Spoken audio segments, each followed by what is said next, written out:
தற்போதைய அண்மை செய்தியை பார்த்து வருகிறோம். டெல்லியில் அமித்ஷாவை எடப்பாடி பழனிசாமி சந்தித்தது தொடர்பாக முன்னாள் அமைச்சர் செல்லூர் ராஜு தன்னுடைய கருத்தை பதிவிட்டிருக்கிறார். அதில் கட்டாயத்தின் அடிப்படையில் அமித்ஷாவை எடப்பாடி பழனிசாமி சந்திக்கவில்லை என்றும், மேலும் அண்ணாமலை மாற்றப்படுவது தொடர்பாக எடப்பாடி பழனிசாமி எதையும் பேசவில்லை என்றும் அவர் கூறியிருக்கிறார். அவர் பேசிய காட்சிகளை தற்போது பார்க்கலாம்.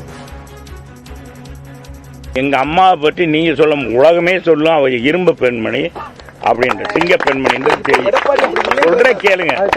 எங்க எடப்பாடியார், எங்க அம்மா 8 அடினா எங்க எடப்பாடியார் 16 அடி பாயக்கூடியவர். நீங்க அதையெல்லாம் கவலைப்படாங்க. எங்க பொதுச் செயலாளர் யாரையும் போய் வலுமையா இது போய் வலுக்கட்டாயமா போய் யாரையும் போய் கேட்கறதும் கேட்கவும் மாட்டார். அப்படிப்பட்டவரா அல்ல. அவரை நாங்க தலைமை ஏற்றுக்கிற எங்க சிங்கக்குட்டி. அவர் சிங்க பெண்மண்ணா புரட்சி தலைவனா, அவருடைய வாரிசு சிங்கக்குட்டி. எங்களுக்கு சந்தோஷம் இல்லை, மகிழ்ச்சியும் கிடையாது, சந்தோஷம் இல்லை, அதெல்லாம் ஒண்ணு இல்லை. அந்த கட்சி வருத்தமும் கிடையாது.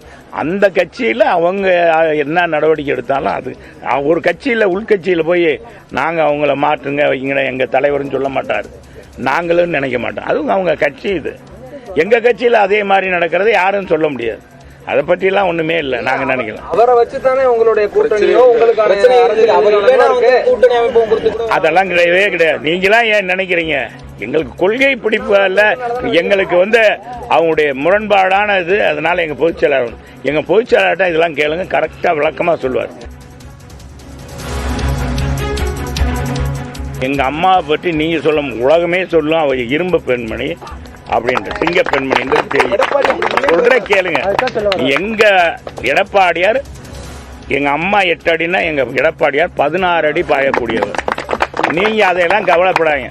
எங்க பொதுச் செயலாளர் யாரையும் போய் வலுமையா இது போய் வலுக்கட்டாயமா போய் யாரையும் போய் கேட்கறதும் கேட்கவும் மாட்டார். அப்படிப்பட்டவரா அல்ல. அவரை நாங்க தலைமை ஏற்றுக்கிற எங்க சிங்கக்குட்டி. அவர் சிங்க பெண்மண்ணா புரட்சி தலைவனா, அவருடைய வாரிசு சிங்கக்குட்டி.